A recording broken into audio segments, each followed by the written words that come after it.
لوگوں کو غور کرنا چاہیے کہ وہ جھوٹ بات نہ کہیں اور جھوٹی گواہی نہ دیں۔ نبی صلی اللہ علیہ وسلم نے ایک مرتبہ بیان فرمایا، صحیح بخاری کتاب الادب کتاب نمبر 78، نبی صلی اللہ علیہ وسلم نے کہا الا انبئکم باکبر الکبائر، کیا میں تم لوگوں کو کبیرہ گناہوں میں سے کبیرہ گناہ نہ بتلا دوں، بڑے گناہوں میں سے بڑا گناہ نہ بتلا دوں؟ جب نبی صلی اللہ علیہ وسلم نے 3 مرتبہ کہا تو صحابہ نے کہا بھلا یا رسول اللہ، کیوں نہیں اللہ کے رسول، ضرور بتلائیے۔ تو رسول اللہ صلی اللہ علیہ وسلم نے کہا الاشراک باللہ وعقوق الوالدین، اللہ کے ساتھ شریک ٹھہرانا اور ماں باپ کی نافرمانی کرنا۔ آپ ٹیک لگا کر بیٹھے ہوئے تھے تو ٹیک چھوڑ کر بیٹھ گئے اور کہا الا وقول الزور وشہادت الزور، الا وقول الزور وشہادت الزور، خبردار جھوٹی بات اور جھوٹی گواہی، خبردار اور جھوٹی بات اور جھوٹی گواہی۔ تو جو لوگ جھوٹی گواہی دیتے ہیں، چند ٹکے کے بدلے بک جاتے ہیں، چند ٹکے کے بدلے بک جاتے ہیں، اپنے ایمان کا سودا کر لیتے ہیں، بڑے گناہوں میں ملوث ہیں، انہیں بچنا چاہیے، رکنا چاہیے۔ قرآن مجید کے اندر تو آیا کہ جو لوگ آج جھوٹی وکالت کر رہے ہیں، اللہ کے دربار میں کیسے وکالت کر پائیں گے؟ کیسے ان کی طرف سے کیس لڑیں گے؟ اللہ کے دربار میں ان کا وکیل کون ہوگا؟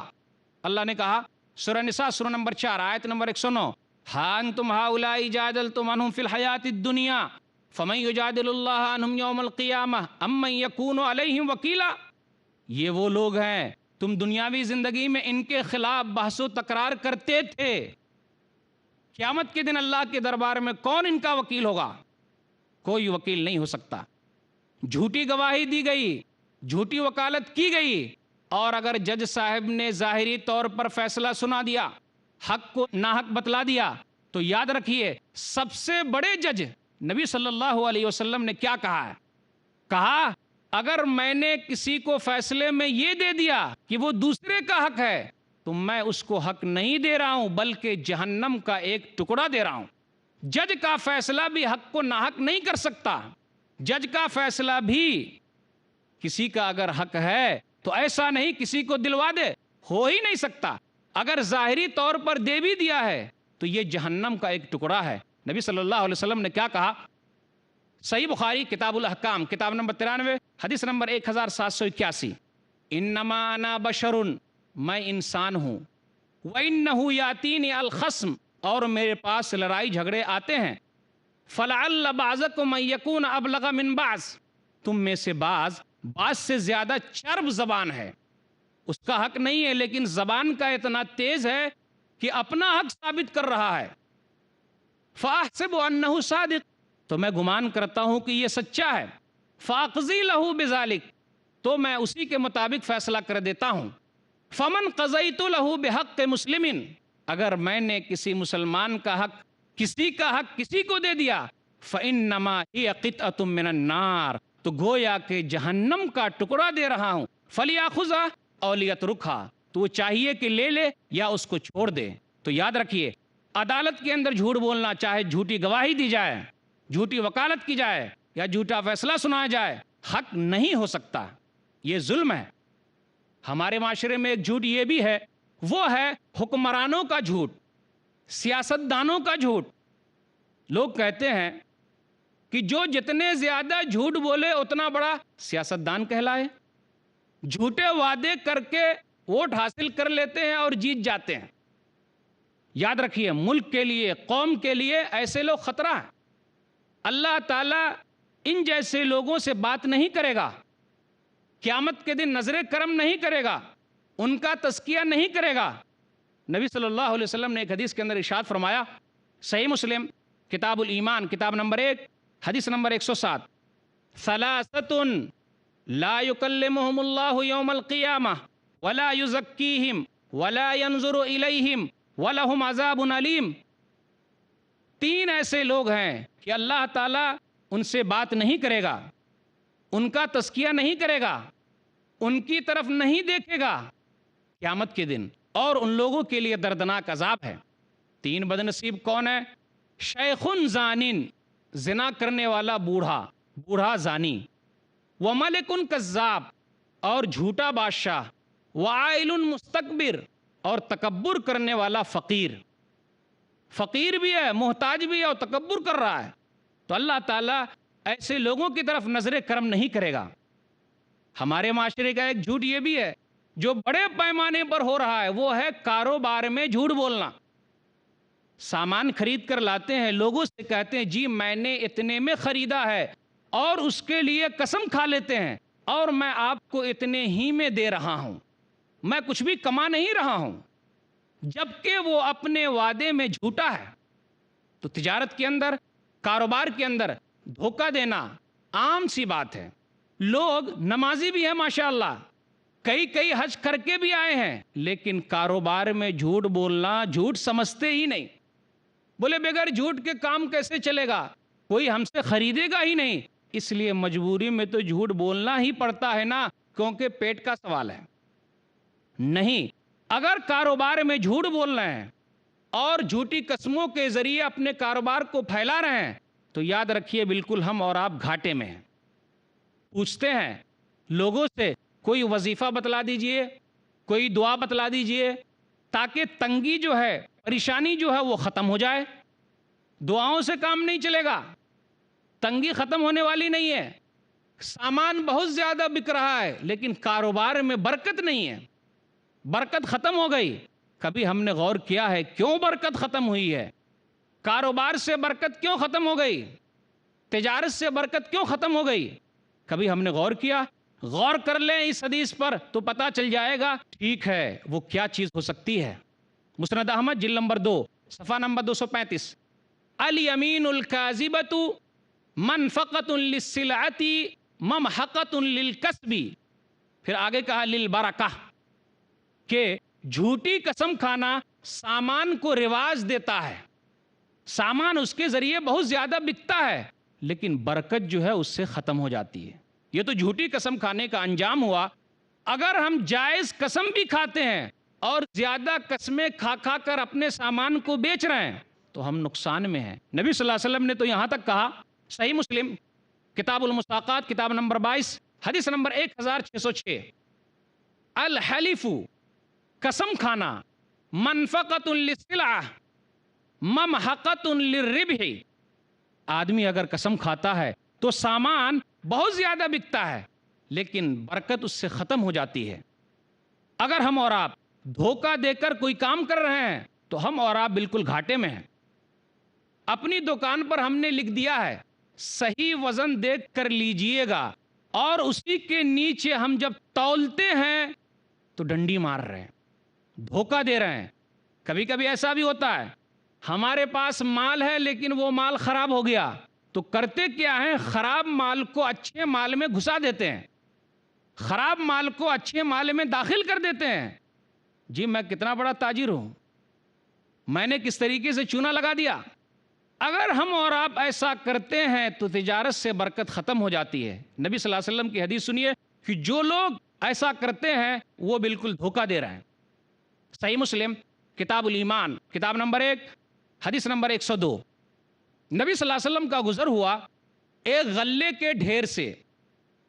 جب آپ وہاں پہنچے تو راوی کہتے ہیں کہ نبی صلی اللہ علیہ وسلم نے فَأَدْخَلَ يَدَهُ فِيهَا، کہ غلے کے ڈھیر میں اپنے ہاتھ کو ڈال کر دیکھا، فَنَالَتْ أَصَابِعُهُ بَلَلًا، تو نبی صلی اللہ علیہ وسلم کی انگلیاں گیلی ہو گئی، تر ہو گئی، بھیگ گئی۔ تو نبی صلی اللہ علیہ وسلم نے پوچھ لیا ما ھذا یا صاحب الطعام، اے غلے والے یہ کیا ہے؟ تو اس آدمی نے کہا اصابت السماء یا رسول اللہ، اللہ کے رسول بارش جو ہوئی ہے اس لیے وہ اندر کا گیلا ہو گیا ہے۔ تو نبی صلی اللہ علیہ وسلم نے کیا کہا، افلا جعلتہ فوق الطعام کی یراہ الناس، ارے کیوں نہیں اس کو اوپر کر دیا تاکہ لوگ دیکھتے۔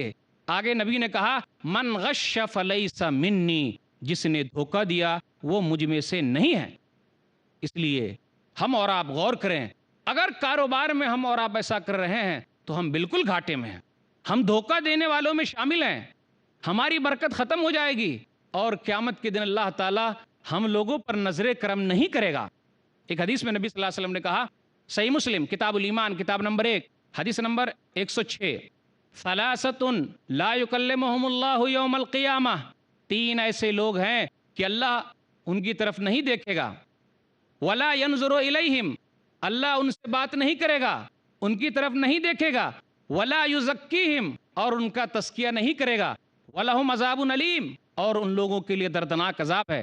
ابو ذر رضی اللہ تعالیٰ عنہ کہتے ہیں خوابوا وخسروا من ہم یا رسول اللہ، اللہ کے رسول بتلائیے وہ لوگ تو ناکام و نامراد ہو گئے، کون ایسے لوگ ہیں؟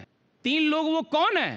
تو رسول اللہ صلی اللہ علیہ وسلم نے کہا المسبلو، غور سے سنیے، ازار نیچے لٹکانے والا، والمنانو، احسان جتلانے والا، ارے فلاں کیا بات کرے گا، میرے ٹکڑے پر پل رہا ہے، میں نے اس کے ساتھ ایسا کیا ہے، میرے ذریعے ہی اس کا فائدہ ہوا ہے، احسان کر کے احسان جتلا رہا ہے۔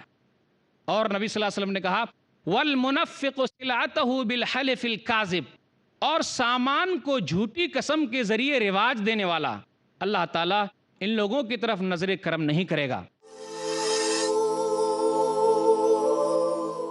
سب طرح کی تعریف اللہ ہی کے لیے ہے جو تمام مخلوقات کا پروردگار ہے، بڑا مہربان، نہایت رحم والا، انصاف کے دن کا حاکم ہے۔ قوموں کے عروج و زوال کا پیمانہ ہے قرآن۔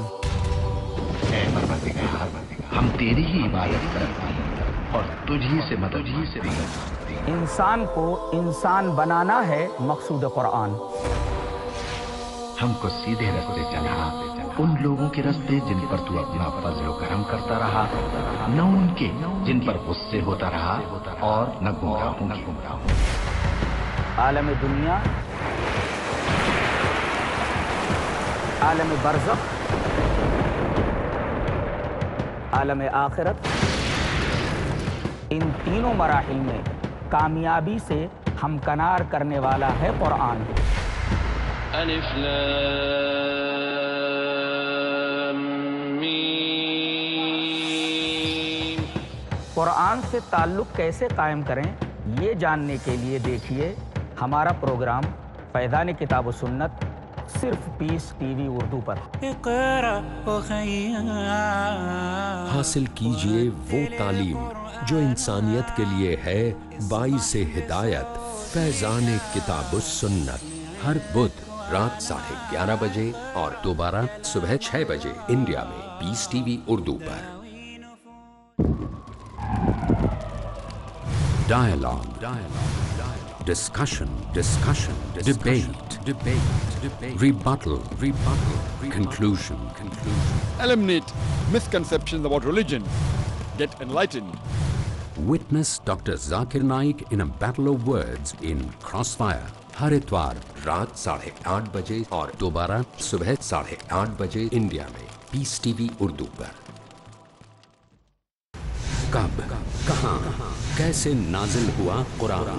شمسی حساب سے 22 سالوں میں قرآن نازل، سن 610 عیسوی سے لے کر 632 عیسوی تک یہ حجاز میں نازل۔ حجاز جزیرہ نمائے عرب کا ایک خاص حصہ ہے۔ کیسے نازل ہوا قرآن؟ لیلۃ القدر میں پورا قرآن لوح محفوظ سے، کتاب مکنون سے، ام الکتاب سے نقل کر کے اتار دیا گیا سمائے دنیا تک۔ پہلا آسمان جسے ہم کہتے ہیں، وہ آسمان جو قریب ترین ہے دنیا میں۔ ڈاکٹر اسرار احمد، محمد الرسول اللہ پر یہ نازل ہوا، تھوڑا تھوڑا، نجمن نجمن، درجہ بدرجہ، تدریجن۔ کیا کہتی ہے دنیا؟ یہ واحد کتاب ہے پوری دنیا جس کے بارے میں دشمن بھی تسلیم کرتے ہیں کہ بعین ہی وہ شے جو محمد نے اپنی امت کو دی تھی آج بھی امت کے پاس صحیح موجود ہے۔ کیا مطالبہ کرتا ہے مسلمانوں سے قرآن؟ بیان القرآن، اگلا پروگرام پیس ٹی وی اردو پر۔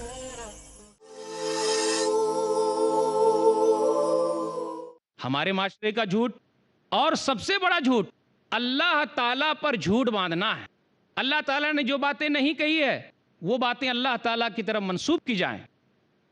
کہا جائے نعوذ باللہ اللہ کے پاس بیٹے ہیں، بیٹیاں ہیں، نعوذ باللہ اللہ کے پاس بیوی ہے، نعوذ باللہ۔ جو لوگ ایسا کرتے ہیں وہ لوگ اللہ تعالیٰ پر جھوٹ باندھ رہے ہیں، اور یہ لوگ کبھی بھی کامیاب نہیں ہوں گے۔ جو لوگ اللہ تعالیٰ پر جھوٹ باندھتے ہیں وہ سب سے بڑے ظالم ہیں۔ اس لیے اللہ تعالیٰ نے کہا سورہ کہف سورہ نمبر 18 آیت نمبر 15، فَمَنْ أَظْلَمُ مِمَّنِ افْتَرَى عَلَى اللَّهِ كَذِبًا، اس سے بڑا ظالم کون ہوگا جو اللہ تعالیٰ پر جھوٹ باندھے، یعنی اس سے بڑا ظالم کوئی نہیں ہے۔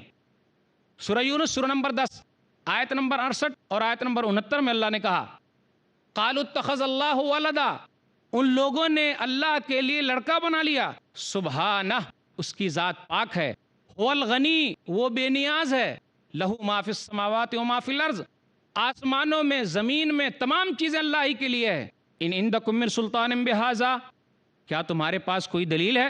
اتقولون علی اللہ ما لا تعلمون، تم وہ باتیں کہتے ہو جو تم نہیں جانتے، ان الذین یفترون علی اللہ الکذب لا یفلحون، جو لوگ اللہ تعالیٰ پر جھوٹ باندھ رہے ہیں کبھی بھی کامیاب نہیں ہوں گے۔ اللہ تعالیٰ اکیلا ہے، بے نیاز ہے، کوئی ماں باپ نہیں، کوئی بال بچے نہیں، اس کے برابر کوئی نہیں ہے۔ سورہ اخلاص سورہ نمبر 112 قل هو اللہ احد اللہ الصمد لم یلد ولم یولد ولم یکن لہ کفوا احد۔ ہمارے معاشرے میں ایک جھوٹ یہ بھی ہے کہ لوگ رسول اللہ صلی اللہ علیہ وسلم پر جھوٹ باندھتے ہیں، لوگوں کو نمازی بنانے کے لیے جھوٹی حدیثیں لوگ گڑھ لیتے ہیں تاکہ لوگ نمازی ہو جائیں، صدقہ و خیرات کرنے والے بن جائیں، لوگ اللہ والے ہو جائیں۔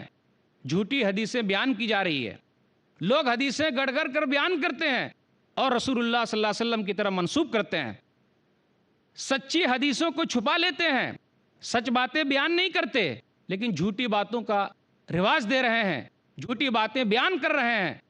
یاد رکھیے، اگر ایسا ہے اور وہ جانتا ہے کہ یہ جھوٹ ہے تو وہ دو جھوٹوں میں ایک جھوٹا ہے یا تمام جھوٹوں میں ایک جھوٹا ہے۔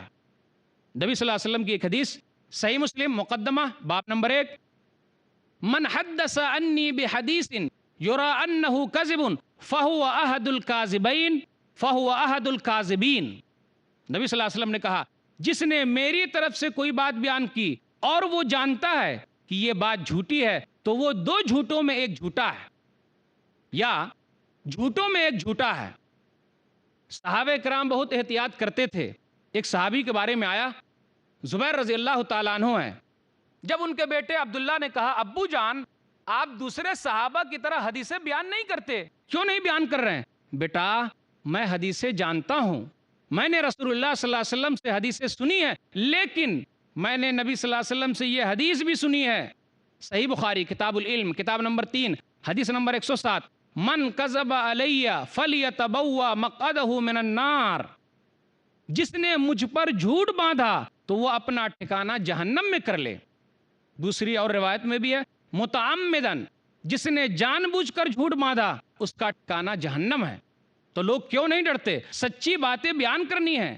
رسول اللہ صلی اللہ علیہ وسلم نے جو باتیں بیان کی ہے صرف انہی باتوں کو سامنے رکھنا ہے، اپنی طرف سے لوگوں کو نمازی بنانے کے لیے، صدقہ و خیرات دینے والا بنانے کے لیے کوئی باتیں نہیں گڑھنی ہے۔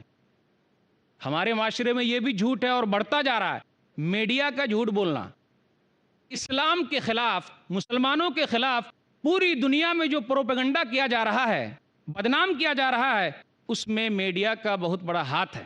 ہیرو کو زیرو بنا دے، زیرو کو ہیرو بنا دے، سچا کو جھوٹا کہے اور جھوٹے کو سچا کہے، یہ کس کا کمال ہے؟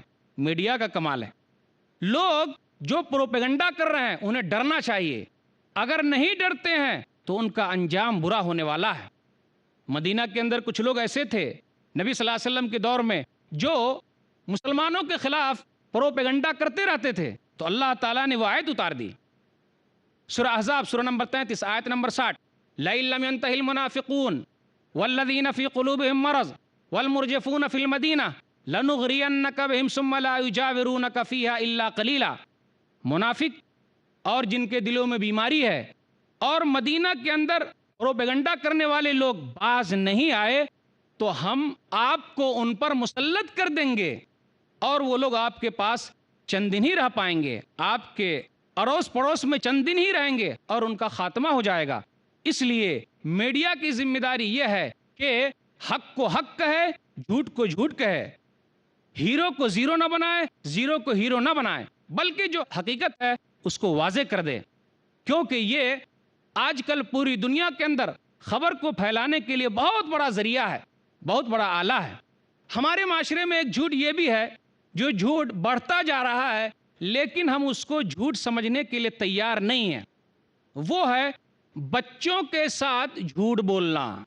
اگر ہم سے کوئی ملنے کے لیے آیا لیکن ہمیں ان سے ملنا نہیں ہے، تو ہم اپنے بچے کو بھیجتے ہیں، جا بیٹا بول دے ابو گھر پہ نہیں ہے۔ ہم نے بول تو دیا، ہم بچ تو گئے، لیکن ہم نے بچے کو بچپن سے جھوٹ سکھایا۔ تو کتنے بچے ایسے بھی ہوتے ہیں جو جا کر یہ بول دیتے ہیں کہ ابو گھر پہ نہیں ہے، اور بہت سارے بچے ایسے بھی ہوتے ہیں، اس لیے کہا جاتا ہے کہ بچے من کے سچے، ابو کہہ رہے ہیں کہ ابو گھر پہ نہیں ہے، تو کبھی کبھی نقصان ہو جاتا ہے، اور اس کے ذریعے ہمارا بچہ جھوٹ سیکھ لیتا ہے۔ نبی صلی اللہ علیہ وسلم نے دیکھا، ایسا ہی ایک مسئلہ تھا، ایک صحابی کے گھر پہ آپ موجود ہیں، عبداللہ بن عامر رضی اللہ تعالیٰ عنہ ہیں، سنن نبی داؤد کتاب الادب کتاب نمبر 40 حدیث نمبر 4991۔ تو ان کی ماں نے ان کو بلایا، ہاں تعالی اوتیک، بیٹا ادھر آ میں کچھ دوں گی۔ تو نبی صلی اللہ علیہ وسلم نے کہا وما اردتی ان توتی، کیا دو گی؟ انہوں نے کہا اوتی ہے تمرن، میں کھجور دینا چاہتی ہوں۔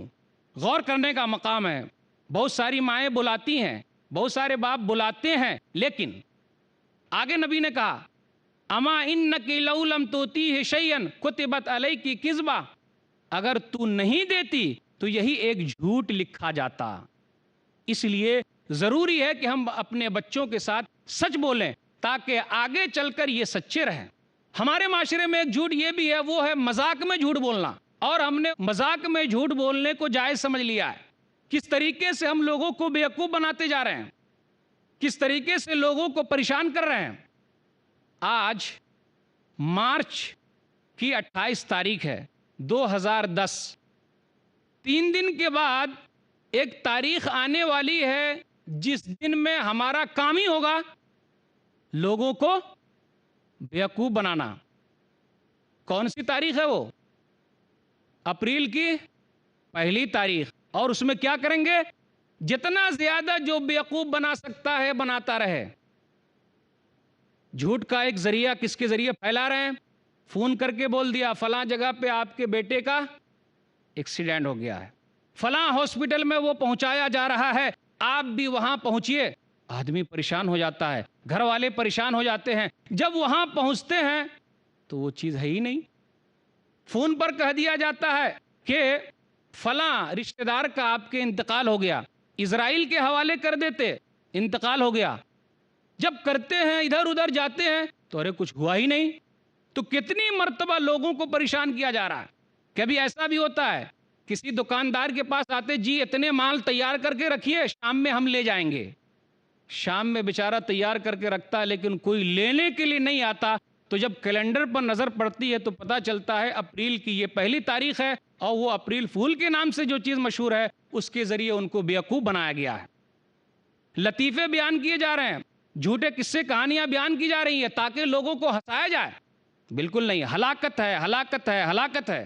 نبی صلی اللہ علیہ وسلم نے کہا، سنن نبی داؤد کتاب الادب کتاب نمبر 40 حدیث نمبر 4990، وہ کوئی بھی آدمی جو بات کرتا ہے یحدث فیکذب، بات کرتا ہے تو جھوٹ بولتا ہے، لیضحک بہ القوم، لیضحک بہ القوم، تاکہ قوم ہنسے، تاکہ قوم کو ہنسائے، ویل لہ ویل لہ، ہلاکت ہے، ہلاکت ہے۔ تو نبی صلی اللہ علیہ وسلم نے 3 مرتبہ کہا ہلاکت ہے، ہلاکت ہے۔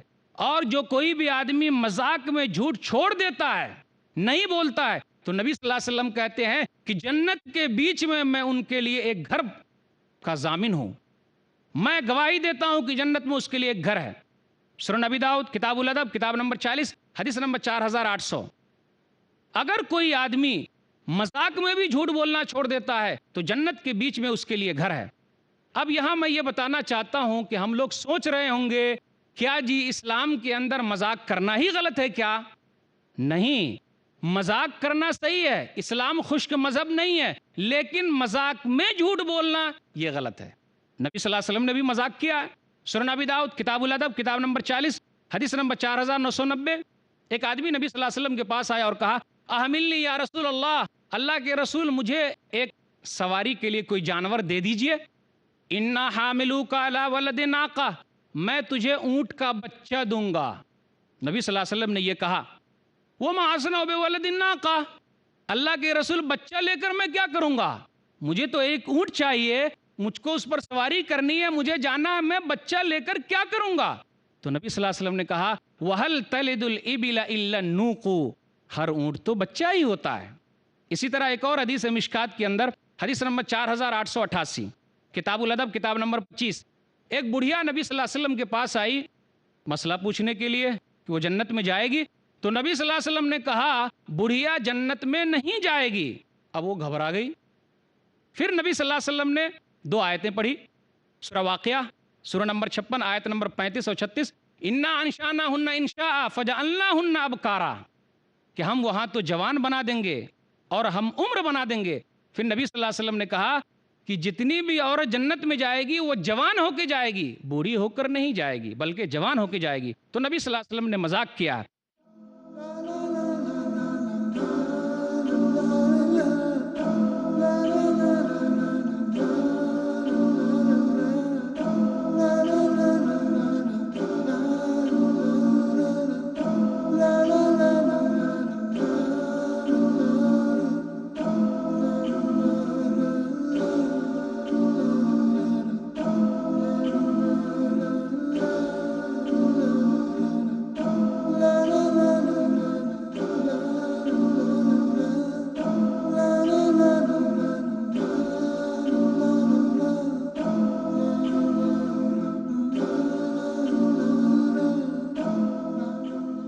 السلام علیکم ورحمۃ اللہ.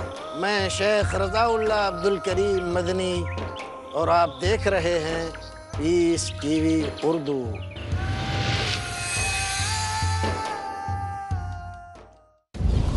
کار رہا ہے ازل سے تا امروز چراغ مصطفی سے شرار بولہ سے. اے بنی نو انسان، اپنے رب کی بندگی کرو جس نے تمہیں پیدا کیا. ایمان و انسانیت کی حفاظت ہو. اے نبی سے کہہ دیجئے کہ اگر تم اللہ سے محبت کرنا چاہتے ہو تم میری اتباع کرو، اللہ خود تم سے محبت کرنے لگ جائے گا. کفر و شرک کی مخالفت ہو. اللہ کے سوا کسی کی بندگی نہیں کریں گے اور اللہ کے سوا کسی کو رب نہیں بنائیں گے. بدکاریوں کی مذمت ہو تاکہ تم افراط اور تفریط کے دھکوں سے بچ سکو. ڈاکٹر محمد